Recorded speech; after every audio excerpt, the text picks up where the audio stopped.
Hi, Susan. Can you hear me? I can hear you, yes. Great. Okay, it's 3 o'clock. Wow, fantastic. And we're all on, and I think we can all hear each other. We might have a little bit of a challenge hearing Zoe because she's going to be piped in through my phone that's right next to the computer. So this is pretty interesting. I'm going to go back to my face so I can say hi to you guys. Hi, everybody. Cherie Calderon at the Jewish Education Project, and happy to be sharing this live broadcast with you. I'm going to share my screen. We have 3 presenters who are part of a community of practice through the In-site-ful Journeys initiative of the Jewish Education Project, and we're happy that we're coming together on this informal opportunity to share experiences that they have been having this summer and fall in their outdoor environments. And we have Miriam Miller, Susan, Cohn Arovas, and Zoey Saacks. Hi, Susan. I see you're back. Hi. I'm having a little bit of difficulty. We're not sure why. The signal's strong here, so we're thinking we might try to do it through Nan's computer, and maybe I may need to call in. But hopefully, yeah, I hear you. You're just getting dropped once in a while. Okay. Well, I'll keep trying to sign in. Okay. Great. Outdoor environments have different terminology being applied to it, so I just wanted to raise that up as part of an introduction. I made this pretty slide that you can see, and there's a bunch of terms on there, everything from nature spaces, nature playscapes, nature explore, outdoor preschools, outdoor classroom, outdoor learning. Really, they're almost all the same. There's just some nuanced differences between the two, and I just thought it'd be interesting to sort of see them up there. And you might be calling yours one or the other, and I think they're pretty much interchangeable. So what I'm going to do now is just give us an opportunity to say hi and share a connect question. I thought it'd be really interesting to ask, when you are out in nature, what is it that you feel? So if you answered this sentence, when I'm out in a natural environment, I feel. So give us your name and then tell us how you feel. Miriam Miller. The order that you want us to answer? No, let's just have anybody pop up. Okay, Miriam, do you hear me? I feel peaceful when I'm in this time of nature. Okay, Zoey says she feels peaceful. Miriam? Serenity. Can you hear me? Yep, serenity. Okay. Great. And Susan, how do you feel when you're in a natural environment? I feel joyful. Excellent. Sorry, I didn't hear. Joyful. Okay, good. Great. So I think we're going to just pass the boat right over to Miriam, and Miriam's going to share some of her experiences this summer installing a stage and a meditation bench. Hi, Miriam. Hi, everyone. So this journey started probably about 5 years ago, where we began to implement an outdoor classroom. And we had a very bare bones classroom, tree stumps, a house outside, and just a designated area as an outdoor classroom. Over the last 2 years, we've bumped up the whole experience. Last year, we were lucky enough to have a parent who was very on board with my open-ended, emergent classroom, nature, love for nature, and being outdoors with the kids all the time. And the key was fundraising. And she raised money for us to have an outdoor stage and a meditation bench alongside installing an extra gate to keep that area enclosed. Unfortunately, she passed away from cancer in May, and this is her legacy to us. So it's become something very, very important to the family and to me, because over the journey of 2.5 years going through this family's problems, this is something that she wanted to be able to see. Unfortunately, she only saw some of it, but the legacy for her family and her children, which are at Gan Shalom, is a very strong piece of this. My philosophy in the classroom is that I guess Montessori, Reggio-based. I use a lot of nature in the classroom. I have a slideshow that I sent to myself that I hope I could put up. Everything to me, as much as I can, is from nature and being natural. It's taken a long time to change over the classroom from plastic to a lot of organic materials. Thanks to my director, Laura Reich. She's really on board with me. We still have a long way to go, but if you walk into my classroom, you can definitely feel a nature piece to it. I'm a terrible collector of things. I overflow my boundaries. Wherever I go, I bring in things for the kids to look at in the classroom. There's always a discovery basket. And then on a day like today, we open the door for the last 45 minutes, and we go out to the nature classroom. We've hung up wind chimes made out of found materials. The kids can sit on this meditation bench. The outdoor stage is on the outer perimeter of the enclosure. We have curtains that we put up. We do story time out there. I teach fours. I'm a head teacher of 4-year-olds, but I also teach in the synagogue school for 2nd grade. So there's a lot of overflow. The great thing is that the kids that are in my nursery school class, by the time they get to 2nd grade, it's a continuum, and it's something that's ongoing. We do a lot of parental participation as far as the nature classroom. We, instead of going to an indoor museum, we go to Sands Point Preserve, which is here in Fort Washington. It's a beautiful facility where they have an early childhood nature-based classroom that was opened a 1.5 years ago. I'm going to see if I could put up the slideshow, because then you can visualize what I'm talking about. We also have 2 raised beds that we started in February. We seated all different objects in the classroom, and we watched it grow until it was April. Every classroom had something to grow, and we got together on one day. We obviously have a small school where we all planted in the gardens. Over the summer, the camp, we ate from the garden tomatoes, peppers, strawberries, lettuce. We have a winter garden now. We put in broccoli, more lettuce, lima beans, cucumbers. Last year, we actually ate carrots from the garden in December, and we had a CSA parent bring us sweet potatoes, and we made orange latkes. And the kids actually in December pulled out these gigantic carrots, which we used in the garden. Great. Miriam, can you share pictures of the stage and talk a little bit about how that was constructed? I'm going to try to do that. So it's in my email. I sent it to myself while I was chatting with you. So if I go to my email and I open it up, will that post? It depends. If you minimize us and start looking in your email, we'll still see you until you share your screen. Okay, so I'm going to minimize you and go to my email. Okay. And let's see if this works.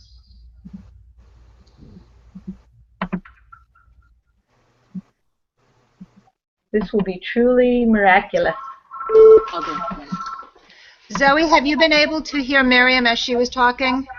Yes, through my handset, but not through the... Okay.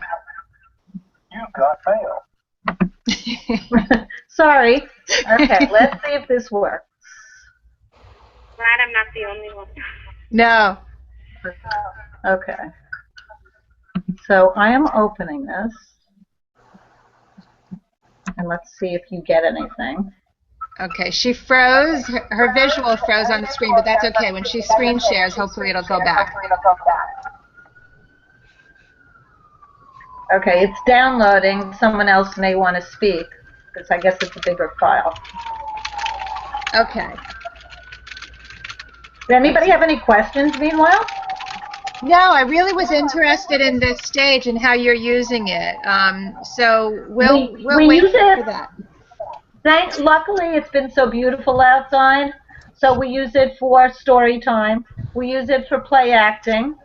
And we use it just for the kids to sit and play on it when we're outside.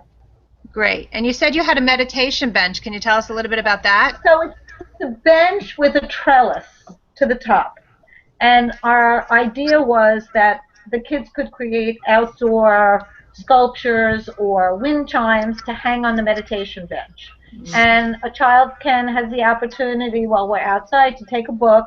We do a lot of sketching outside. At the end of the day, we have an extra half hour. We might take sketch pads and sketchbooks and sit outside in the nature classroom. And if someone wants to sit on the bench to get a different perspective, we take turns. That's great. That's great. And we also bought for the springtime, they're called woolly bags. You hang them on the fence, and they are fabricated out of porous material, and you can plant directly in the woolly bags and hang them on the fence. And we are going to try to hang them on the meditation bench too. We have to see if we water it, if it leaks, how it works in the springtime. I never heard of those. Sorry? I never heard of those. That's great.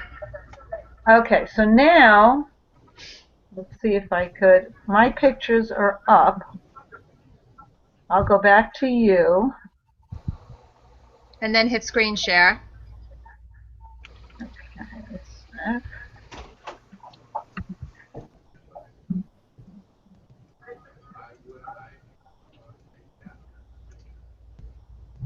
So while Miriam's getting that ready, I went through some of my old files when I had gone to actually Miriam and I were we both went to the conference together over at Cayenne Farm. Woohoo! Oh, Can you she's see it? Yes. Woohoo! Okay, so if you could advance through those, that would be great. All right, wait. Okay, so this is during the summertime. Sorry, I don't know how that got there. I don't even know where this is from. That's odd. That is so weird. That's not even my computer. Oh, it's an ad. That's weird. Yeah, that is. That is really weird. Okay, so why don't we go back to you, and we'll pass the ball to Susan. Susan's on now. Hey. Hi, Susan. Hi. Let's hope this will stay on. Were you able to share? Oh, here. Yeah, she's starting to share now, but she's having some override. Let me just see. I don't know where this came from. I'm going to do it manually. She was having pop-ups, Susan. That's weird. See? So now where do I get the rest of the... I don't know where that slideshow came from. Maybe she can email it to you, Cherie, and then this way you'll know how to open it on your phone. I could try that. And get the one. Yeah, you can try. Oh, Susan was dropped again. Okay, well, that's one of the pictures, and you see our rain barrel in the back. I do see the rain barrel. We made quite a mess with that today. Okay, why don't you send me the slideshow through email? All Great, right, we got you back. Great. Okay. Let's see. Okay, Zoey, since Susan is popping in and out, let's try to have you do this. Okay, perfect. You can see me, right? Yep, we can see you. Okay. So basically, I wanted to let you know a little bit about my process. We have a garden and have what we're calling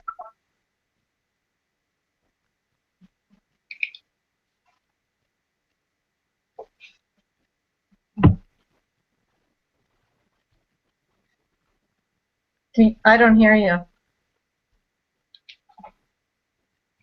Me neither. Yes, I can hear you, Zoey. Okay, should I keep talking? Can Rachel hear Oh, her? I know what happened. Now I hear her again. Sound so Yeah. there wasn't background music. I realized that. My apologies. Okay. Oh, okay. So now we're good? Yes. Okay, if we're not, give me the thumbs down and then I'll know. Okay, so as we were building our new indoor space, I realized that I wanted my outdoor space to reflect the same values that we have indoor, which is nature, and beauty and open-ended and inviting exploration. So I revisited my outdoor space and realized that my little Tikes plastic that I was trying to get rid of indoors didn't match my outdoor space also. You know, my don't go here and don't go there, which I was eliminating in my indoor space, I needed to eliminate also in my outdoor space. And then luckily at that time, Sue posted the In-site-ful journeys, and I quickly signed up. Thank you. And I'm a strong believer that you learn from other people. That's what Pirkei Avot teaches us. So I was able to go on a few of these In-site-ful journeys, and that really opened up my whole world. And the first actual outdoor nature classroom I saw was hosted by the Mid-Island YJCC. And that just gave me really an understanding of what it means, what we're bringing outdoors to the classroom. So that was my first step on my journey. When I came back that day, I was able to sit down and start planning my outdoor space. And truthfully, for months, I had a clear vision, and I'm going to bring it up to you right now, of what I wanted in my outdoor space. Do you see it? Let me go back to the slide. Go back. Do you see on the screen? Yes, Zoe, I see it. Okay, perfect. Okay, so this was my original plan and I learned this from my first introduction hosted by the Mid-Island YJCC, and it was very clear what elements were needed in the outdoor space. And then 6 months later, my husband, who's a rabbi, came to me and said, "We're starting construction next week. Do you have your plan?" And I said, "I have my plan. I've had it for the past 6 months." And I said, "You know what? Maybe if I have one more week, I'm just going to go and check out a few other places." And what I did was I went on the Early Years Institute website, which I got that information from my In-site-ful journey, and I was able to choose a few preschools that have already established an outdoor nature area, and I learned so much from each one of those areas. I'll just share with you, I went to the North Shore Synagogue, which was Barbara Flack. She was just incredible, and she really taught me that there's no excuses whatsoever. No matter how big or small your space is, you can do so much, and really I attribute that to her enthusiasm and the enthusiasm of her staff. I had my husband, who's a rabbi, with me, and as we walked outside, they were giving him a paintbrush to paint on their easel, and he was just, part of the fun in seconds. Then I went to another preschool in Inwood, which is near the Five Towns, Pepper Robinson, and she taught me how it's so important when we design our spaces. Everything you think of when you design an outdoor play area is completely the opposite, meaning we think about safety, which of course we need safety, but safety, what we're used to, is making a sterile, protected environment for the children, and her form of safety is teaching the children, enabling and empowering them to learn the skills in order to be safe. I'll give you an example. For example, different surfaces, children need to learn in the real world how to get up a sidewalk and get down a sidewalk, how to walk from a grassy area to a rocky area. To build the area to allow children the skills to be safer in the future. So that's what she taught me. And then I also went to a community church. Kind of funny because I took the rabbi and then later I took a congregant to the church. I went back there 4 times. And from the church, which was in Garden City, she was wonderful. I don't remember her first name, but she was wonderful. She taught me how to incorporate that it doesn't necessarily need the classroom, outdoor classroom doesn't have to be what I was thinking of as walls. It could just be more fluid. And then with all that information, I went back to my original plan, and I realized I had completely missed the point. Right. So I went and I sat down, and my new vision was that it should be very fluid, and it should actually be a classroom without walls, and I didn't have to necessarily fence in certain areas. Each area would be set up and inviting and almost self-explanatory that the children would want to, dig into the sand or play with the instruments, and they didn't have to go outside of that area and re-enter another area with a fence or with a barrier, etc. So I was able to do that, and then I also realized that I wanted to be just a safe place for the children, that they could go everywhere, and I don't want to say to them, this area is closed today. So I was able to incorporate that. And then I actually contacted the Early Years Institute. She came out. She told me it was going to take at least 2 years worth of planning and thousands of dollars. And I told her I don't have 2 years. I have about 1 week. And she told me it can't be done. So I just heard her, and then I went back to the congregants I was working with, and we were able to do it, and we were able to figure it out in 1 week. And I realized that you don't have to know everything about your journey that you're taking. You really just have to have, a plan where you're heading, and just kind of put one step in front of the other. And that's how I was able to do it. When we had to section off make a hill, first my husband said, "You're not getting a hill." Work with it. We're not making a hill. And I explained to him how important it was, and I was able to get my hill. And from there, we were able to make a bike path, and I realized, that I didn't want any straight lines. I only wanted curved lines, and I'll try and show you that over here. So each step of the way, as the vision became more tangible, I was able to go, to the next step and to the next step. The Early Years Institute, their big thing is that and I learned this from the community church, that each neighborhood has something unique to that neighborhood. So she was asking me what's unique to your neighborhood that you could incorporate into your playscapes that you're doing. And at first I thought there's absolutely nothing unique to my neighborhood. And I realized we live in Dix Hills, it's 1 acre zoning, and people spend a lot of money manicuring their lawns, and they just have beautiful things. And even though I don't have a seashore, or we're not in Manhattan or anything like that, the uniqueness to my neighborhood was the beauty. And therefore I wanted to give that over to the children in the area that I'm designing for them. So I'm going to go to the next slide and kind of go through a little bit my process. 1 second, I want to. Okay, so as you can see over here, we just had open dirt, and this was, they were building my hill. I got my little hill, and we had actually purchased a tree to put in the middle of the hill because eventually we wanted to be a cozy reading area for the children. Once we had the hill and the elevation of the hill, we didn't know whether we wanted a second hill, etc. At the end, we were just happy with our one hill.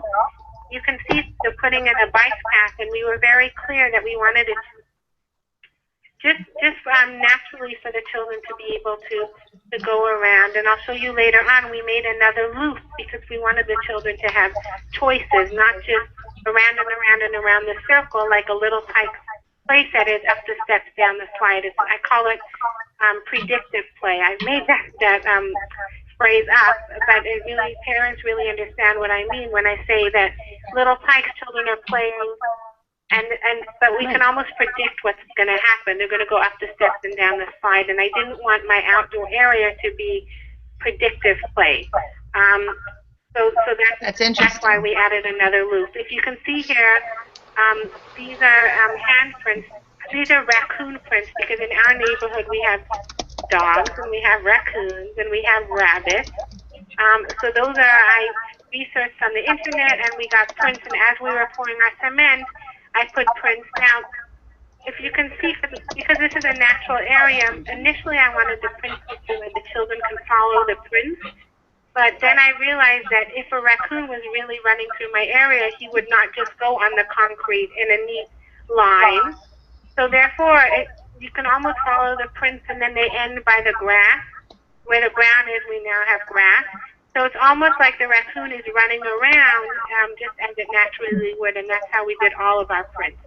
That's great. I thought this was important to show you. This was our existing playground that we had. There's a few things that we did to it in order to incorporate it into our play area. It used to be red and blue, bright red and bright blue. So instead of, not having this and having it as a different section, I worked to incorporate this into our area. And you can see the wood railroad ties. There used to be a fence, and it used to be fenced in. Then the rest used to be just grass area, etc. Before we took away the grass and put the, started with the construction. So I took away the fence. I built up the area. So now it's one fluid area, and I made it beige and green, so it's complementary and part of my actual playscape. While we were doing that, just on a side note, the discs over here are water fountains that can spray up. We can use it in the summer. And there's a blacktop here, which we poured because I wanted what Pepper Robinson taught me is the different surfaces. So I have the soft surface, I have the concrete surface. You can see I have the grass surface here. And I'll show you, I have like about 5 pictures because I know I have to end soon. Should I keep going or should I stop? Yeah, may as well finish those slides. These are great examples. Thank you. Okay, fine. So this is, as I said, we have a playscape, and we also have a vegetable garden. This is the beginnings of a vegetable garden. Everything in this journey was really like a choice and a thinking process. So why it makes sense that I have 2 rectangles side by side from each other.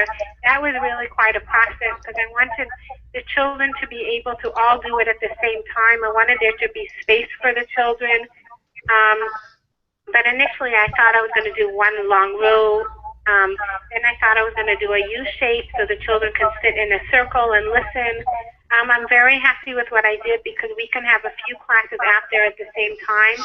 And I can have 2 adults leading one in each rectangle, and there just seems to be space for everybody. So, that was a process. Also, the materials we use to put this in, it's in a very respectable way. It's defined, so children automatically know they're not going to. It's like sacred area over there. So we chose to make it elevated, and we chose to make it with the concrete, whereas it's more of was an expense. The railroad ties, they told me eventually you have to keep changing them, whereas this is more long-term. They said I would never have to do it again. And that's worked out very nicely. Children are very respectful of the natural boundaries that the stone makes. That's great. Can you, Zoey, because Susan's going to be talking about the garden, I would love it if you could go back to that previous slide and just talk a little bit about your thoughts about the pine trees that are in the background. Okay, so I have a new slide up. Okay. You can see the pine trees in the background. Great. So initially my process was to make a wall that would close off the pine trees to the children because I was nervous that they would get pricked. And in the same thought process, I was going to, you see my fence because we're off of a main street, I was going to put an opaque fence there because I wanted to protect people from looking inside and noticing that we have a preschool. Then somehow in my thought process, I realized that I'm closing the children off from literally an entire world of discovery, and I'm going against what my purpose is in making this nature playscape, which is to learn and discover and make decisions, whether it's a safety decision or to explore or not to explore. So we chose not to fence in the pine trees, and it's a wonderful place where the children, I've seen them running behind it. We're able to see them. People, initially someone said, but you're going to be able to hide there and you're not going to be able to see them. And in actuality, it's just enough to give them the space to hide and to play in another dimension of my nature playscape. And not one single child has poked themselves, pricked themselves, except on the pine trees. In fact, for Sukkot, each child was able to build a sukkah inside their classroom, and they were able to take, branches and cut from the pine tree. So we were able to incorporate that, into our classroom. And as far as the fence going to the main street, they've learned so much. The fire truck goes by, the school bus goes by. We discussed the different, color cars, etc. So I'm so happy that I made that decision. If you can see here, built this little hut by the sandbox. Can I speak about that for a minute? Sure. Okay. So there's two things that I want to show you here. The first thing is when I said that we were going to make an added choice more than just around the loop bike path. So now they can choose to veer out and go a different way. And I'm happy I did that. The other thing is with the sandbox, initially we were told we need a cover, etc., and we should cover it with plastic. And that was not the case at all. A sandbox that has plastic cover underneath needs a plastic cover because cats, raccoons, etc., their waste can contaminate the sand.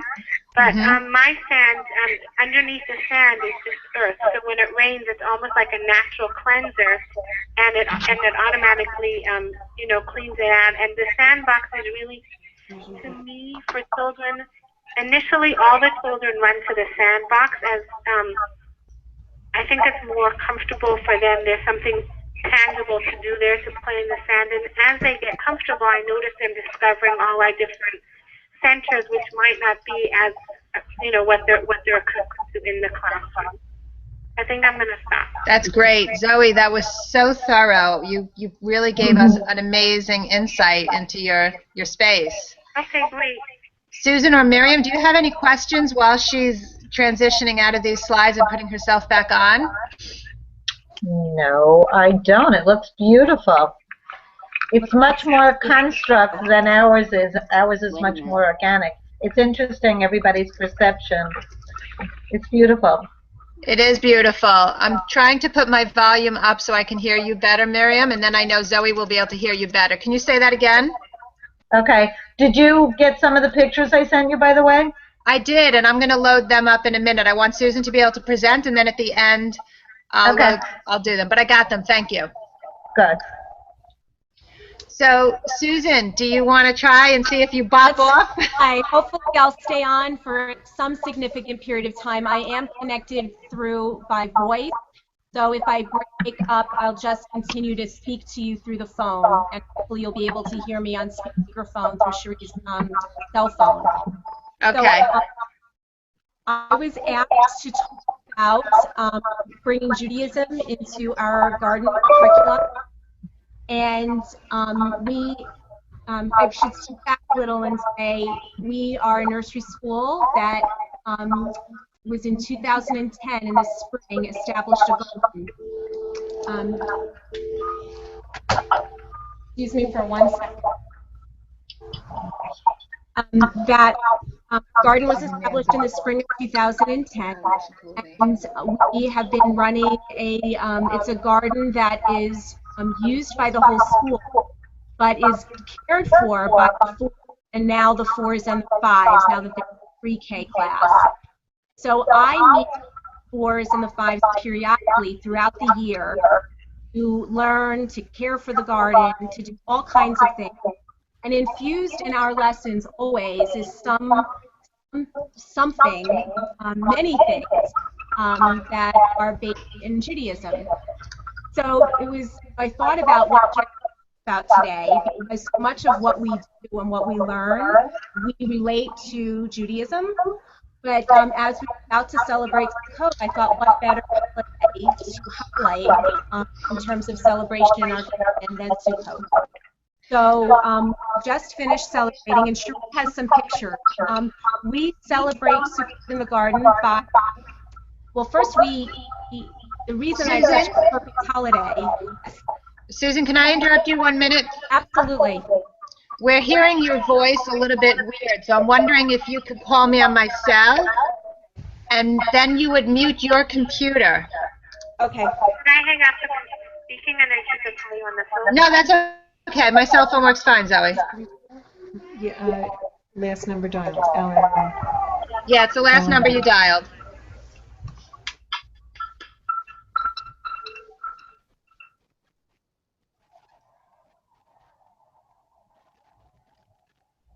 Great. So I have her coming on. Okay, Susan, now what you have to do is mute yourself on your computer. So can you hear me better this way? Is that working? I'm hearing you both through the computer and my phone. All right, hold on. I should be muted. Oh, hold on.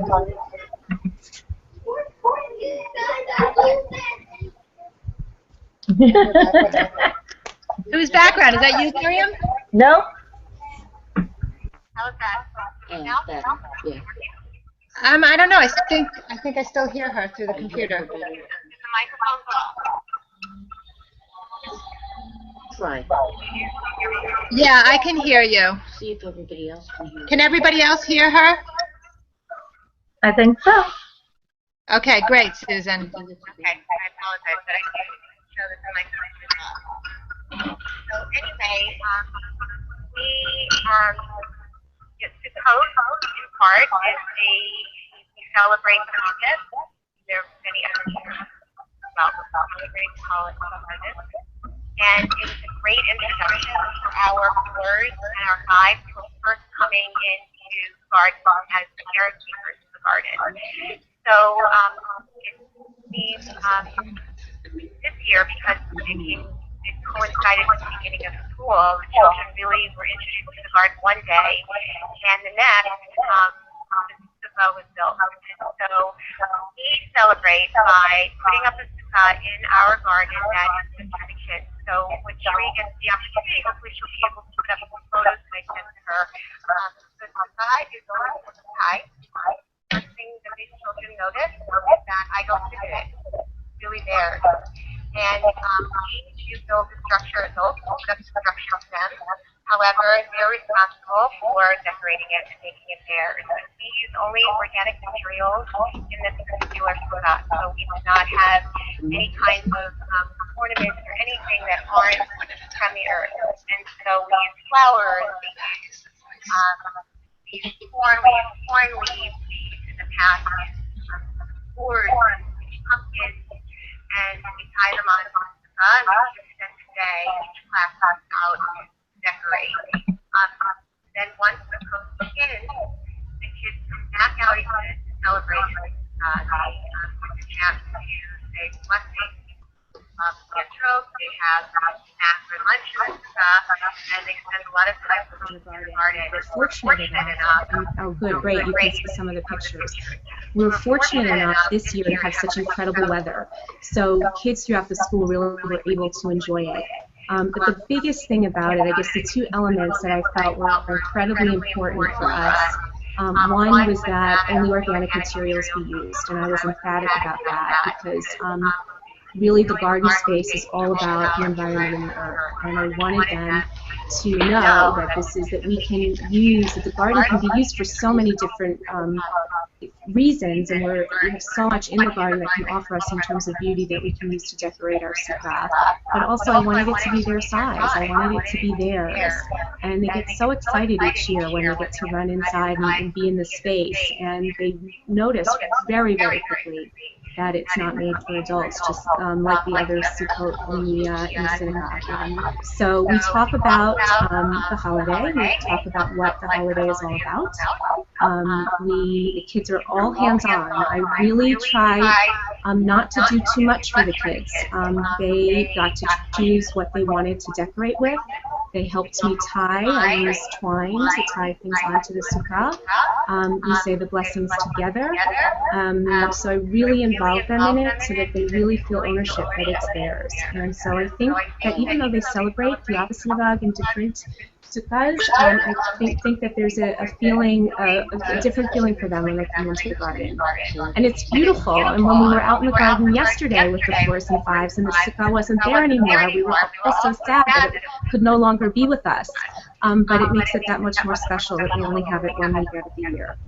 So, that's one of the ways that we celebrate Sukkot in the garden. You can see this, one of the slides that just popped up is our cantor, who happens to have a child in the forest, and he spends time with every single class. Every child gets to shake the lulav. Every child gets to hold and smell the etrog. They all say the blessings together. It truly was just a magical and beautiful time in our garden this past week.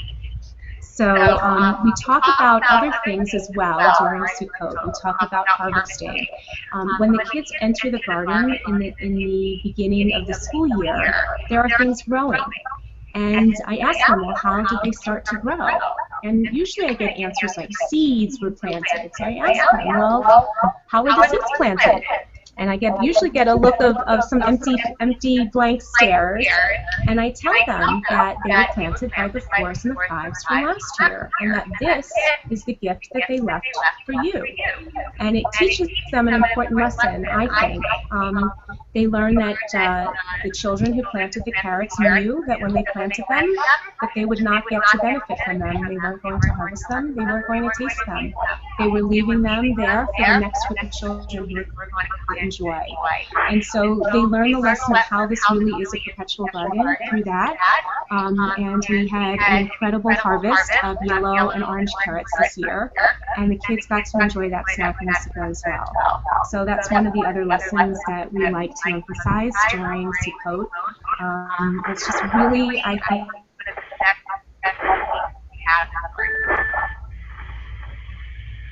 That's great. Did I show the right pictures for you, Susan? Absolutely did. So what you were seeing is you were seeing the kids first they decide and let each child choose what they would like to, what their contribution to decoration. You saw me kneeling with them, pointing out the flowers and other materials. You also tying their chosen to use to decorate. You saw, you saw there was a shot, I believe, of fully decorated pizza, and you saw the kids celebrating with their clergy. So what you didn't see, what I didn't have touch of, is you actually enjoyed the snack and eating with your friends. But they also enjoyed it that way. Great. Great. Thank you, Susan, for sharing that. Zoe, I remember you had a question for Susan related to the gardening. I don't remember. Was it about the winter crops? Oh, yeah. Right. That was my question. As we have not been through a winter, how are you able to incorporate the outdoors and let the children, what do you do with the children in the winter outdoors? We celebrate with them. We do quite a bit during the winter time. We're not out in the garden much. We are in fall. However, as it gets cold, one thing that we do is we put the garden bed. We put the bed sleep. So I say, one of the things that I do with the children is take all of the eggs. I don't remove once the vegetables are dying. We have for two reasons. One, I like to teach them about. I do a seed study with them, and I teach them how plants, how the beauty of plant life, and how they create seeds so that new plants can grow. I also we take the old stalks of all the vegetables and flowers we grow, and we have a lesson on composting. And I don't get rid of them. And not only do I not put them in our separate pile, but we take up the garden bed. It's kind of an old-fashioned farming method, but we bury them. We bury all of the old organic material, and I ask them, what do they think is going to happen in the spring? They go back and dig up the soil, and almost all of them will say, new plants are going to come up. The answer really is, you're just going to have richer soil, and it's really exciting for them in March when we first go out to prepare that, and see that. So that's one thing we do as the weather starts to get cold.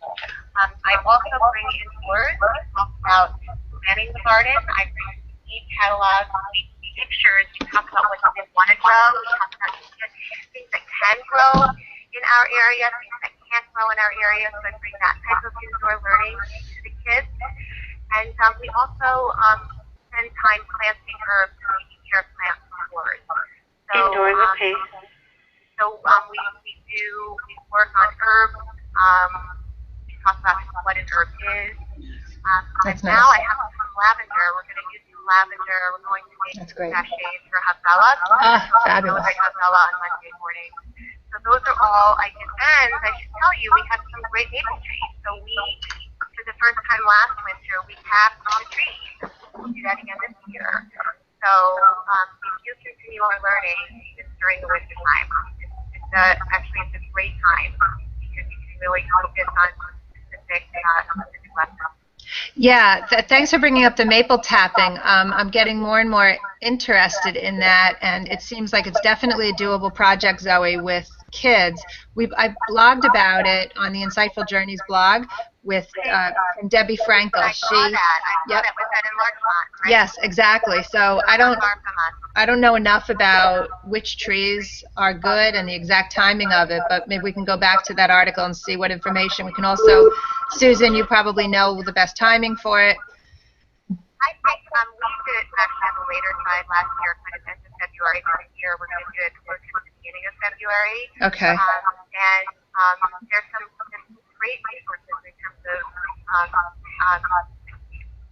tapping trees. It's not difficult at all. Okay. It really isn't. You really just need to use a hand drill, and even the kids use it. I mean, I really am a strong believer in having kids use tools.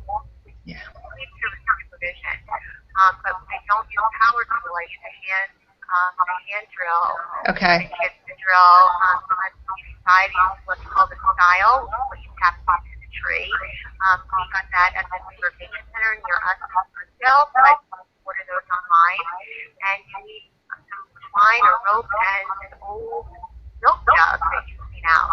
It's really not difficult at all. Some people say sugar maples are the best. I think any maple tree can produce the sap, and then you have to, the tricky part, frankly, is not the collecting of the sap. It's not tapping the trees. It's actually turning it into syrup. So that's the tricky part. But it's a fantastic lesson. Fantastic lesson because it teaches the kids how much we benefit from trees. They know we get food from trees. They know we get shade from trees. They know we get oxygen from trees. Other things that we get from trees that especially in the Northeast we all enjoy. Right. Everybody likes maple syrup on their cake. That's great. That's great. Also, I remember being at Larchmont Temple, and there was a big poster up in the hallway in the big common area when I first walked in, and it really caught my eye because it was a list of questions, Zoe, that the kids had thought about related to what's going to happen to the garden in the winter. So I thought that was such a great exercise. She had them list questions that came up. What will happen to our seeds?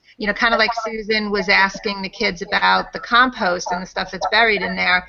She was asking them a lot about what do you think is going to happen to our beds, and the questions that the kids came up with were just so interesting. They wanted to know would the snow actually water the garden?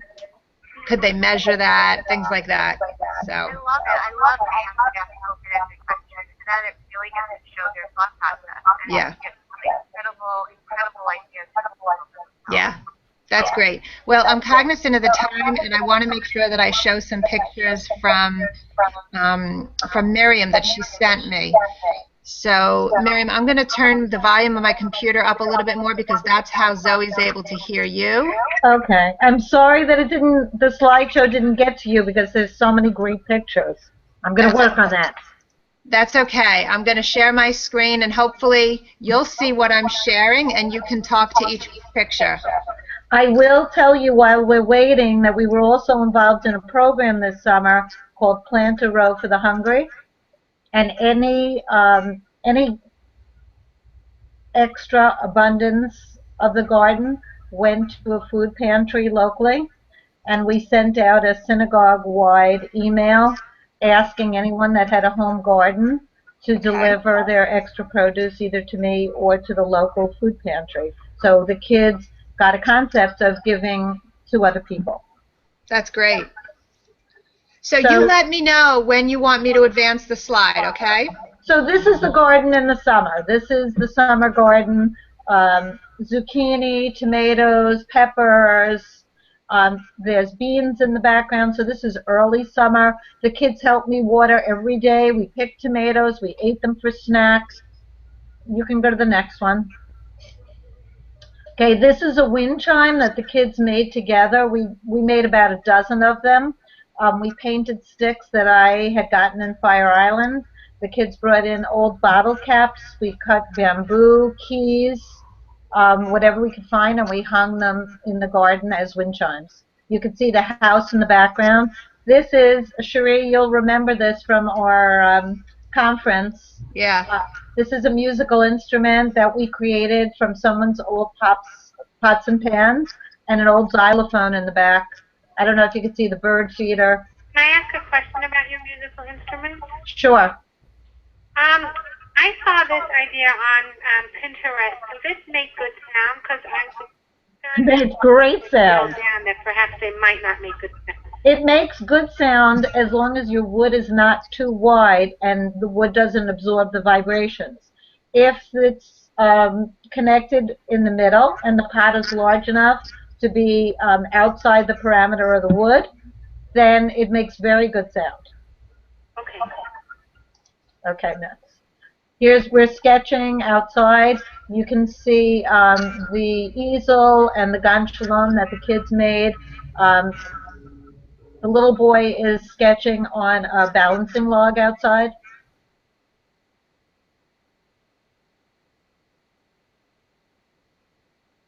Bench in the background. The kids can sit on it, and it's underneath some beautiful trees so that they could get peace and quiet, and they are given, it's a special area if they've done something special for someone else that day. They get to sit on the bench. In the back, you can't really see, but we also have a temperature gauge, and I have a rain gauge outside as well. So, Susan, Miriam, I'm wondering about that meditation bench. Do you actually use that word meditation with them? Yes. You yes. do? Okay. So they, at this point, I'm teaching fours, and they know what it means. Yeah. It also looks like a great place to have like a very intimate conversation with a student. Sometimes with each other. Yeah. You know, fours are very into talking to each other. We have a little girl who came, who was born in Israel but is American, and she's very into reading Hebrew books to the other kids. And she'll very often sit on there with another child. Like we talked about Bereshit this week, and we happened to have a book in the story area, so she was reading some of the Hebrew to one of her friends on that bench. That's great. This is the one thing that I did not order, but I love the concept. It's an outdoor easel that the kids could flip their work to, and they could work in pairs. Okay. Great. So that's back to the beginning. There were a number of other ones, but I think I first sent it to your Gmail without knowing. Oh, I'm sorry. That's okay. You couldn't have known because I only realized that.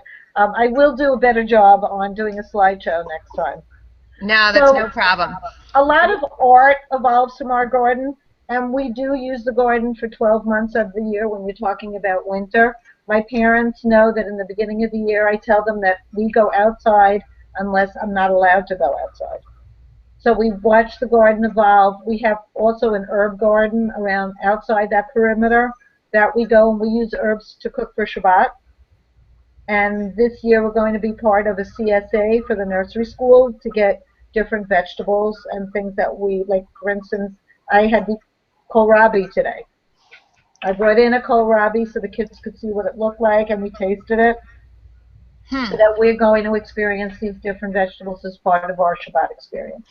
That's interesting that you talked about that as a vegetable, because I remember it coming up in some of the conferences and other conversations I had.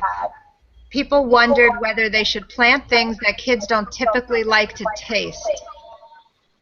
I was very lucky today at lunch. I had 4 children who had never seen this vegetable before, and even though only one of them out of the 4 liked it, I had 4 or 5 kids try it. That's great. So you wouldn't avoid it? No, because they want to try what I'm eating. Right, but you wouldn't avoid planting things. Not at all, because it's okay, because I'll say to them, if you don't like tomatoes, that's okay. Bring it home. Mom, Dad, your brother, sister, grandma, someone else is going to want to eat it. Okay, and Susan wants to chime in. Yes, Susan?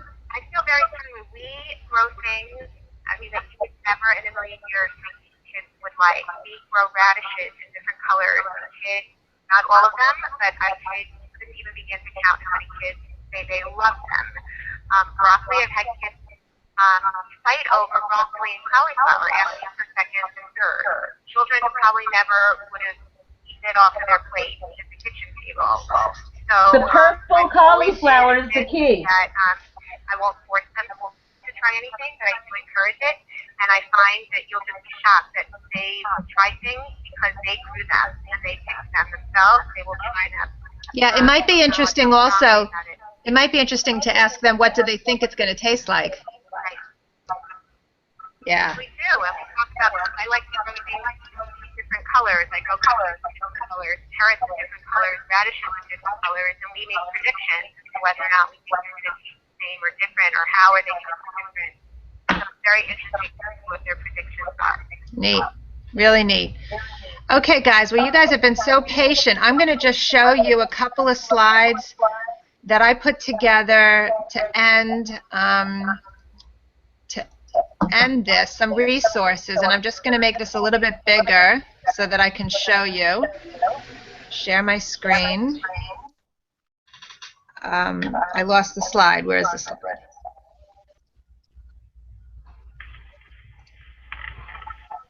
Screen share. Okay, are you seeing the screen? Mm-hmm. Okay, Yes. great.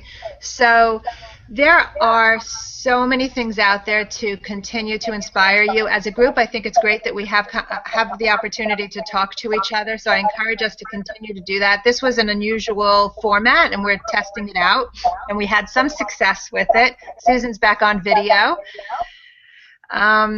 And Zoey is on the phone, so we have to kind of work out some of those things. Some people said that Skype might be a little bit more, work a little bit better, so we'll test it out. But in the meantime, I wanted to share some of these on this particular slide with you. There's a website called kidsgardening.org, and the best part of what I like about it is that second link where it says groups. There are groups that you can be part of, where if somebody posts on it, you get an update. And there's one specifically called My Garden Photos.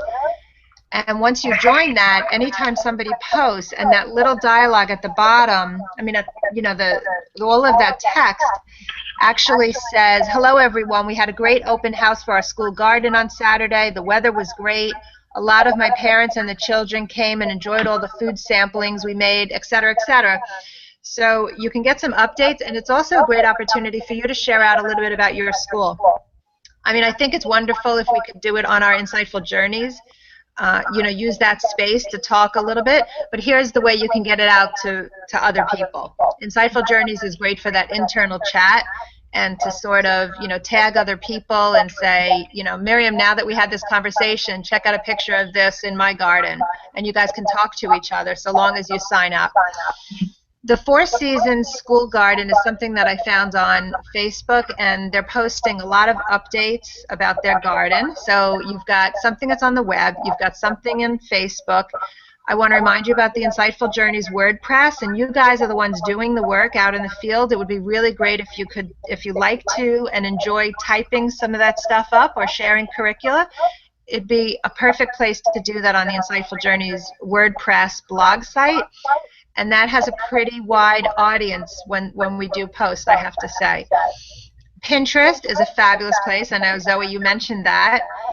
So the Pinterest one that I've been following is called Outdoor Learning Environments.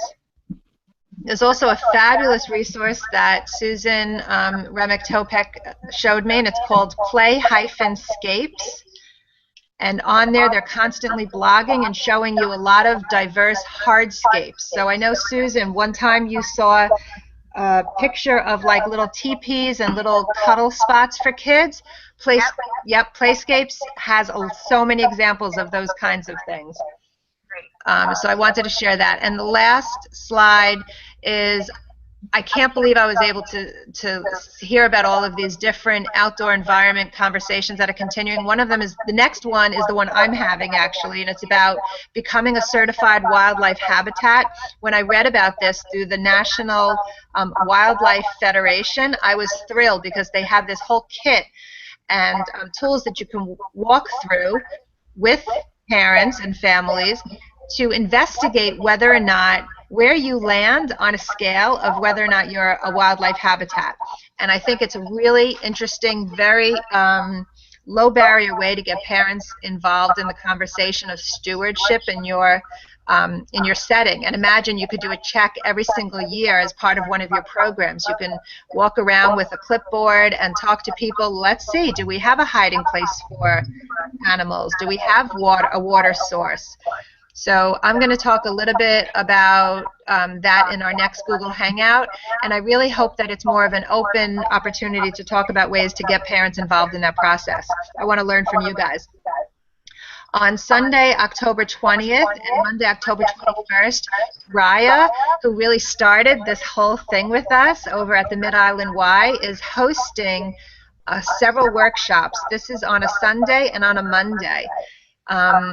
The people from Nature Explore, the educators, are coming in, and they're going to do several workshops. They're $35 each. Advanced registration is recommended through the Nature Explore website. And the ones on Sunday are using your outdoor classroom and nature-inspired indoor classrooms. And the one on the Monday is learning with nature. That's a little bit more for people who don't have spaces, or for teachers in spaces that have gardens that don't know a lot about it. And so Zoey was thinking about bringing some teachers from her setting because her outdoor environment is so new. So that's the perfect opportunity to do that. The last one is, Miriam, you'll find this interesting. Morris Panitz is going to do another outdoor environment webinar. He launched his first one with us a year ago, and now he's going to do one through the Shevet Jewish Family Exchange, and that's on November 7th. So I just wanted to tell you guys that between now and November, there's three more opportunities to do this. How would we access Morris's webinar? Oh, you can do that through the Shevet group site. Shevet has both a website and a group site. If you look for the group site and become a member, you'll be able to sign up for that webinar. Plus, I can share that with you, Miriam. Great, I would love that. Okay, excellent. Great, we're all back. Hi, guys. And if you're a techie, maybe we could spend some time figuring out how to do a better slideshow next time. Okay. Thanks. Yeah, we can do that. Susan, you still on with us? I'm on my phone. Yes, I am still on. Okay, well, we are at the 4:03 mark. I think we rocked, guys. You guys rock. Thanks for all your hard work. You're welcome. Thank you, Rachel, for being the tech. Oh, Susan, you're back on. Okay. I have to say goodbye. Thank you. This was so wonderful. Cherie, could you forward to me any slides that you had? Because I missed them. Oh, you missed seeing them because every time you bopped off, you weren't on? I'm not sure if I'm on. Cherie, I asked if you could forward to me, email to me the slides that I did. Okay, I'll do that, Susan. That would be great. Okay. Fantastic. Thank you, everyone. Okay, bye, Susan. Bye-bye. Thanks, everybody. Okay, thank you, Miriam. I'm going to end the broadcast. Okay. Thank you, Zoey.